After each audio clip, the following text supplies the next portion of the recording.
Friends, good evening. MSSC academy में आपका स्वागत है। आई होप आप लोग अच्छे होंगे और एंजॉय के साथ पढ़ाई भी कर रहे होंगे। जैसा कि हम लोग बायोलॉजी में काफ़ी कुछ कवर कर चुके हैं और अब आप लोगों को उन सारे चैप्टर्स में कोई दिक्कत नहीं है, सारे कॉन्सेप्ट क्लियर हो गए हैं और उससे रिलेटेड कोई भी क्वेश्चन है तो आप लोग आसानी से सॉल्व कर ले रहे होंगे। और ये हम लोग अभी कोशिकांग के बारे में पढ़ लिए थे, सारे कोशिकांग हम लोग देख लिए थे और हम लोग का जो नेक्स्ट टॉपिक था वो पादप जगत था। पादप जगत से भी कुछ क्वेश्चन हम लोग सॉल्व कर लिए थे और उसी से रिलेटेड हमारा आज का भी क्वेश्चन है जो आप लोग पहले पढ़ चुके हैं। तो चलिए इसमें फटाफट इसका आंसर देने की कोशिश कीजिए और आपका इसमें रिवीजन भी हो जाएगा और कुछ आप लोगों को नए भी जानकारी मिलेंगी। तो चलिए बात करते हैं, देखते हैं पहला क्वेश्चन है, युग्मकों के निर्माण, निषेचन व भ्रूण के परिवर्धन का अध्ययन निम्न में से किसके अंतर्गत किया जाता है? इथिनोबॉटनी, एम्ब्रियोलॉजी, हॉर्टिकल्चर, प्लांट ब्रीडिंग। तो युग्मकों के निर्माण, निषेचन व भ्रूण के परिवर्धन का अध्ययन किसके अंतर्गत करते हैं? तो चलिए बताने की कोशिश कीजिए। इसको आप लोग थोड़ा टिक से भी देख सकते हैं तो कौन सा ऑप्शन आपका राइट हो सकता है।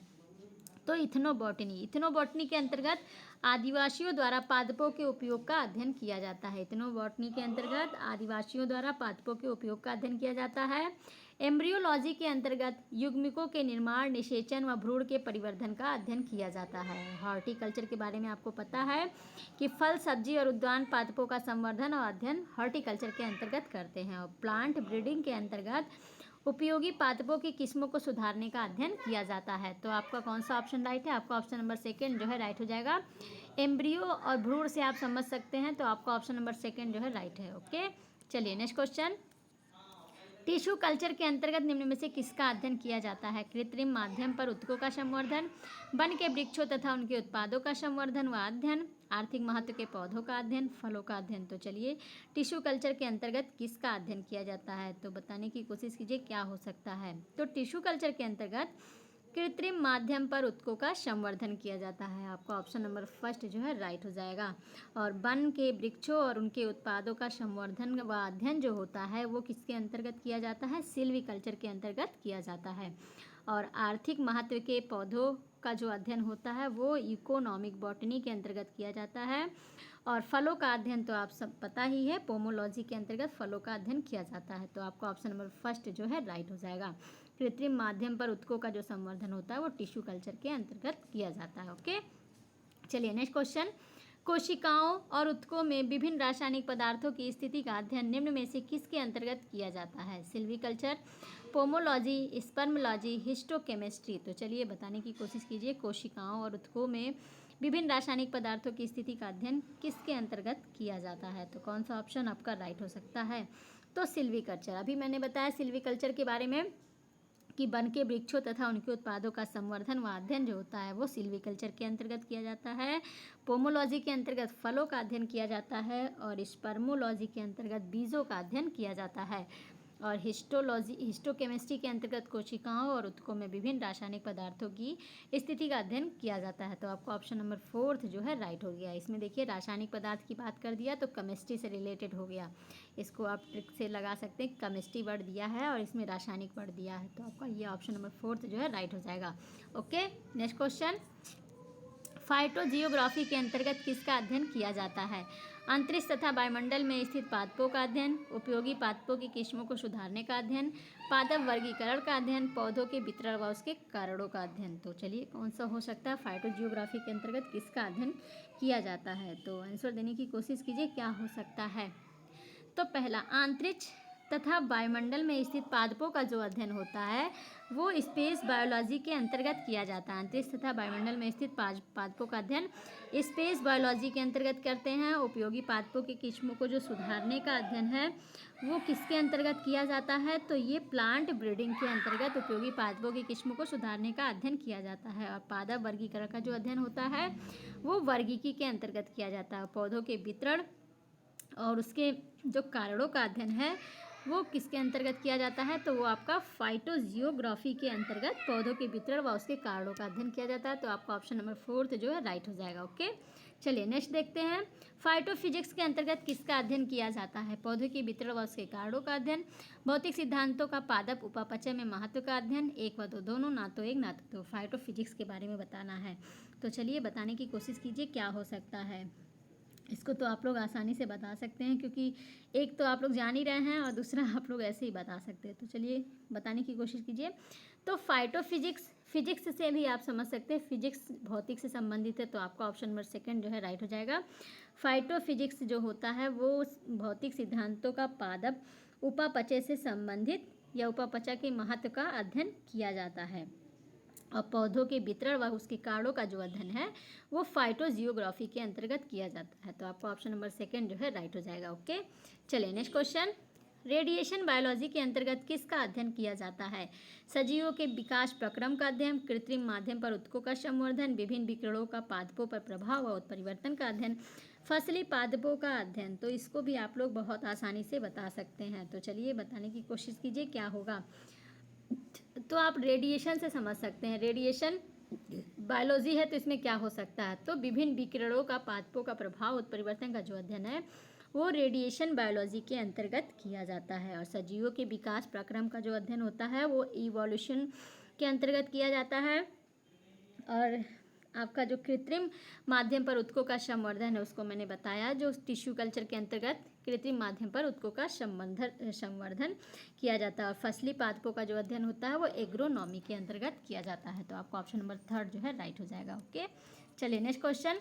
अन्य ग्रहों पर संभावित जीवों की उपस्थिति का अध्ययन निम्न में से किसके अंतर्गत किया जाता है? Physiology, exobiology, space biology, evolution. तो कौन सा ऑप्शन हो सकता है? अन्य ग्रहों पर जो संभावित जीवों की उपस्थिति का अध्ययन है वो किसके अंतर्गत किया जाता है? तो अन्य ग्रहों पर जो संभावित जीवों का अध्ययन है वो एक्सोबायोलॉजी के अंतर्गत किया जाता है। आपका ऑप्शन नंबर सेकंड जो है राइट हो जाएगा, एक्सोबायोलॉजी। और फिजियोलॉजी के अंतर्गत विभिन्न पादप जैविक क्रियाओं का अध्ययन किया जाता है। और स्पेस बायोलॉजी के बारे में अभी मैंने बताया, स्पेस बायोलॉजी में अंतरिक्ष तथा वायुमंडल में स्थित पादपों का अध्ययन किया जाता है। और इवोल्यूशन के बारे में भी आपको बता दिए कि सजीवों के विकास प्रक्रम का अध्ययन इवोल्यूशन के अंतर्गत किया जाता है। तो आपका ऑप्शन नंबर सेकंड जो है राइट हो जाएगा, एक्सोबायोलॉजी के अंतर्गत अन्य ग्रहों पर संभावित जीवों की उपस्थिति का अध्ययन करते हैं। ओके, चलिए नेक्स्ट क्वेश्चन। फॉरेस्ट्री के अंतर्गत किसका अध्ययन किया जाता है? फलों का अध्ययन, वनों का अध्ययन, बीजों का अध्ययन, विषाणुओं का अध्ययन। तो चलिए इसका भी आंसर आप लोग देने की कोशिश कीजिए। तो फॉरेस्ट्री के अंतर्गत वनों का अध्ययन किया जाता है। और फलों का अध्ययन पोमोलॉजी के अंतर्गत किया जाता है। और बीजों का अध्ययन स्पर्मोलॉजी के अंतर्गत किया जाता है। और विषाणुओं का अध्ययन जो है वो वायरोलॉजी के अंतर्गत किया जाता है। तो फॉरेस्ट्री का जो अध्ययन है वो वनों का अध्ययन जो होता है फॉरेस्ट्री के अंतर्गत किया जाता है। और फॉरेस्ट से आप समझ सकते हैं फॉरेस्ट जंगल या वन कहते हैं। तो आपका ऑप्शन नंबर सेकंड जो है राइट हो जाएगा। ओके, चलिए नेक्स्ट क्वेश्चन। हेरिडिटी के अंतर्गत किसका अध्ययन किया जाता है? आनुवांशिकता और विभिन्नताओं का अध्ययन, आयु के साथ जीवों में होने वाले परिवर्तनों का अध्ययन, पैतृक लक्षणों का संतति में पहुंचने का अध्ययन, उत्कों का अध्ययन। तो हेरिडिटी के बारे में बताना है, तो कौन सा ऑप्शन हो सकता है? तो हेरिडिटी के अंतर्गत पैतृक लक्षणों की संतति में पहुंचने का अध्ययन किया जाता है। आपका ऑप्शन नंबर थर्ड जो है राइट हो जाएगा। पैतृक मतलब जो पिता या माता का जो लक्षण है वो बच्चे तक पहुंचने का जो अध्ययन होता है वो हेरिडिटी के अंतर्गत करते हैं। तो आपका ऑप्शन नंबर थर्ड जो है राइट हो जाएगा। और आनुवांशिकता और विभिन्नताओं का जो अध्ययन होता है वो जेनेटिक्स कहलाता है। और आयु के साथ जीवों में होने वाले जो परिवर्तन होते हैं वो जेरोंटोलॉजी के अंतर्गत करते हैं। अब वृद्धों का जो अध्ययन होता है वो भी जेरोंटोलॉजी के अंतर्गत करते हैं। उत्कों का अध्ययन अभी मैंने बताया टिश्यू के अंतर्गत उत्कों का अध्ययन किया जाता है। तो आपका इसमें ऑप्शन नंबर कौन सा आंसर राइट हो जाएगा? आपका ऑप्शन नंबर थर्ड जो है राइट हो जाएगा।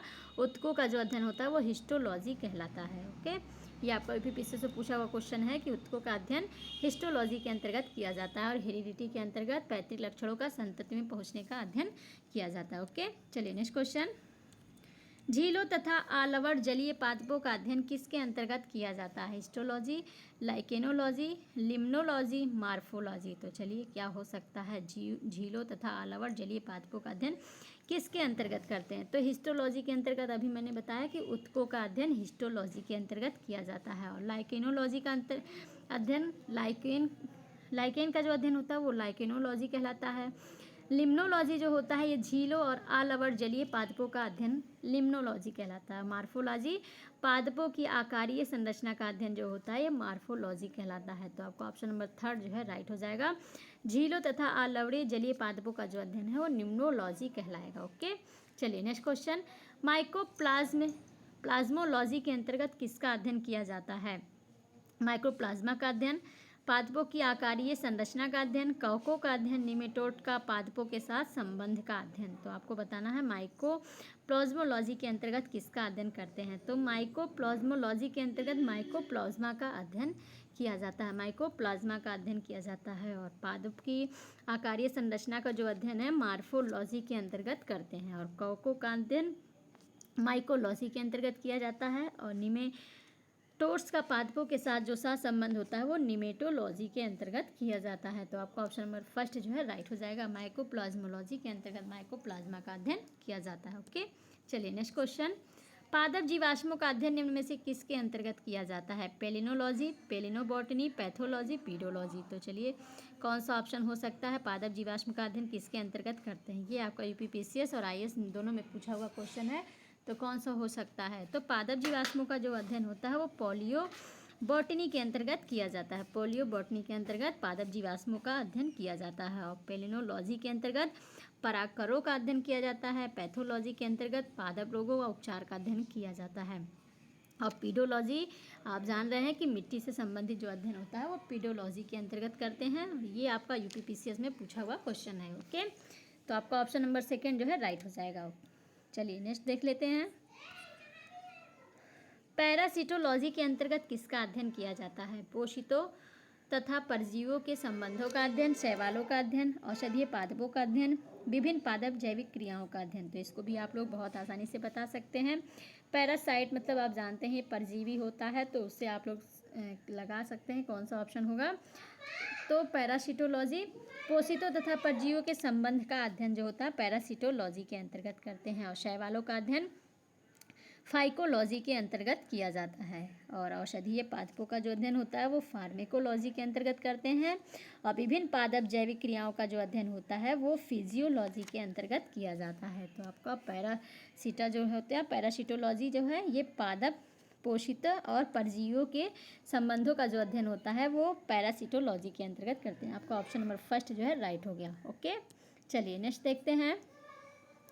शैवाल के प्रमुख लक्षण में शामिल है। शैवाल के प्रमुख लक्षण क्या क्या हैं। भ्रूण रहित, संवहन ऊतक, सेलुलोज भित्ति, उपर्युक्त सभी। तो आपको बताना है कि शैवाल के प्रमुख लक्षण क्या है। तो शैवाल जो होता है वो वनस्पति विज्ञान की वह शाखा होती है जिसमें शैवालों का अध्ययन किया जाता है वो फाइकोलॉजी कहलाता है। और उपजगत थैलोफाइटा के प्रथम 7 संघ जो हैं ये शैवाल के हैं। शैवाल जो होते हैं इसमें पर्णहरिम युक्त होता है, मतलब क्लोरोफिल इसमें नहीं पाए जाते हैं। और इसमें संवहन ऊतक भी नहीं पाए जाते हैं, जाइलम फ्लोएम नहीं होता है, सेलुलोज भित्ति पाए जाते हैं और ये भ्रूण रहित होते हैं। ओके, तो आपका इसमें ऑप्शन नंबर फोर्थ जो है राइट हो जाएगा इसमें। और इसमें जो खाद्य पदार्थ होते हैं वो स्टार्च के रूप में उपस्थित रहते हैं। और प्रजनन अंग जो होते हैं वो एक कोशिकीय अथवा बहुकोशिकीय भी होते हैं जिसमें प्रत्येक बहुकोशिकीय जो होते हैं युग्मक का निर्माण कर लेते हैं। और निषेचन के बाद भ्रूण का निर्माण इसमें नहीं होता है। तो आपका ऑप्शन नंबर फोर्थ जो है राइट हो जाएगा। शैवाल में भ्रूण रहित होते हैं, संवहन ऊतक इसमें पाए जाते हैं और सेलुलोज भित्ति भी पाए जाते हैं। तो आपका ये संवहन ऊतक रहित होते हैं, संवहन ऊतक रहित होते हैं, इसमें भ्रूण संवहन ऊतक ये सब नहीं पाए जाते हैं। तो आपका ऑप्शन नंबर फोर्थ जो है राइट हो जाएगा। ओके, चलिए नेक्स्ट देखते हैं। निम्न में से किसका शरीर जड़, तना और पत्तियों में विभक्त नहीं होता है। कवक, जीवाणु, एक व दो, दोनों, ना तो एक ना तो दो। तो चलिए आंसर देने की कोशिश कीजिए, इसको आप लोग आसानी से बता सकते हैं। तो आपका कौन सा ऑप्शन होगा। तो आपका ऑप्शन नंबर फर्स्ट जो है राइट हो जाएगा। कवक नहीं, यहाँ पर शैवाल होगा, शैवाल कह सकते हैं। शैवाल जो होते हैं इनमें जो इनका शरीर जो होता है जड़, तना, पत्तियों में विभक्त नहीं होता है। अभी मैंने बताया कि ये पर्णहरिम युक्त होते हैं, इसमें क्लोरोफिल नहीं पाए जाते हैं, संवहन ऊतक नहीं पाए जाते हैं और इसमें भ्रूण भी नहीं पाए जाते हैं। तो इसमें जड़, तना और पत्ती की संरचना नहीं पाई जाएगी। जब जाइलम फ्लोएम नहीं होंगे तो पत्तियां कहाँ से पाई जाएंगी, उनको भोजन तो जाइलम और फ्लोएम के माध्यम से ही तो मिलता है। तो आपका इसमें ऑप्शन नंबर फर्स्ट जो है राइट हो जाएगा। यहाँ कवक की जगह शैवाल हो जाएगा। शैवाल जो होते हैं इनका अध्ययन फाइकोलॉजी के अंतर्गत करते हैं। और शैवाल पर्णहरिम युक्त, संवहन ऊतक रहित, भ्रूण रहित, आत्मपोषी, सेलुलोज भित्ति वाले होते हैं। और इसमें खाद्य पदार्थ जो होते हैं स्टार्च के रूप में उपस्थित होते हैं। और इनका जो शरीर होता है शैवाल जो होते हैं प्रकाश वाले स्थानों में पाए जाते हैं और ये प्रायः सुकाय सदृश होते हैं। और इनका शरीर जड़, तना, पत्तियों में विभक्त नहीं होता है। तो आपका ऑप्शन नंबर फर्स्ट जो है राइट हो जाएगा, शैवाल। ओके, चलिए नेक्स्ट देखते हैं। आर्बोरिकल्चर में किसका अध्ययन किया जाता है? आर्बोरिकल्चर में किसका अध्ययन किया जाता है? सजावटी वृक्ष, झाड़ियों का संवर्धन, एक व दो, दोनों, ना तो एक ना तो दो। तो आर्बोरिकल्चर के अंतर्गत सजावटी वृक्ष और झाड़ियों के संवर्धन से संबंधित अध्ययन किया जाता है। तो आपका ऑप्शन नंबर थर्ड जो है राइट हो जाएगा, एक व दो, दोनों। ओके, चलिए नेक्स्ट देखते हैं। थैलोफाइटा में किसका अध्ययन करते हैं? कवक, शैवाल, जीवाणु, उपर्युक्त सभी। तो थैलोफाइटा में किसका अध्ययन किया जाता है? तो चलिए बताने की कोशिश कीजिए। तो वनस्पति विज्ञान को दो उपजगत में बांटा जाता है, थैलोफाइटा और एम्ब्रियोफाइटा। थैलोफाइटा में शैवाल, जीवाणु और कवक का अध्ययन करते हैं और एम्ब्रियोफाइटा में ब्रायोफाइटा और ट्राइकोफाइटा का अध्ययन किया जाता है। तो आपका ऑप्शन नंबर कौन सा राइट है? आपका ऑप्शन नंबर जो फोर्थ है राइट हो जाएगा। कवक, शैवाल और जीवाणु जो है थैलोफाइटा के अंतर्गत आते हैं। ओके, चलिए नेक्स्ट क्वेश्चन। निम्न में से किस प्रकार के शैवाल कछुए की पीठ पर रुकता है? कछुए की पीठ पर कौन से शैवाल पाए जाते हैं? उगता है, यहाँ रुकता नहीं उगता है रहेगा। डायटम, वोल्वॉक्स, प्रोटोडर्मा, उपर्युक्त सभी। तो आपको बताना है कि कौन से इसमें शैवाल हैं जो कछुए की पीठ पर उगता है, उग जाता है, उगता है। तो कौन सा ऑप्शन आपका राइट हो सकता है? तो प्रोटोडर्मा जो होता है एक प्रकार का शैवाल होता है जो कछुओं की पीठ पर उगता है और क्लेडोफोरा जो है और घोंघे के ऊपर रहता है। और कुछ शैवाल जो हैं जो जंतुओं के अंदर भी वास करते हैं, जैसे जू क्लोरेला नामक शैवाल जो है ये जंतु हाइड्रा के अंदर पाए जाते हैं। तो आपका ऑप्शन नंबर थर्ड जो है राइट हो जाएगा। प्रोटोडर्मा शैवाल के कारण जो इस कवक है, प्रोटोडर्मा शैवाल है, ये कछुए की पीठ पर उग जाते हैं। ओके, चलिए नेक्स्ट क्वेश्चन। सी फेल्यूरोस नामक परजीवी शैवाल किस पर पाए जाते हैं?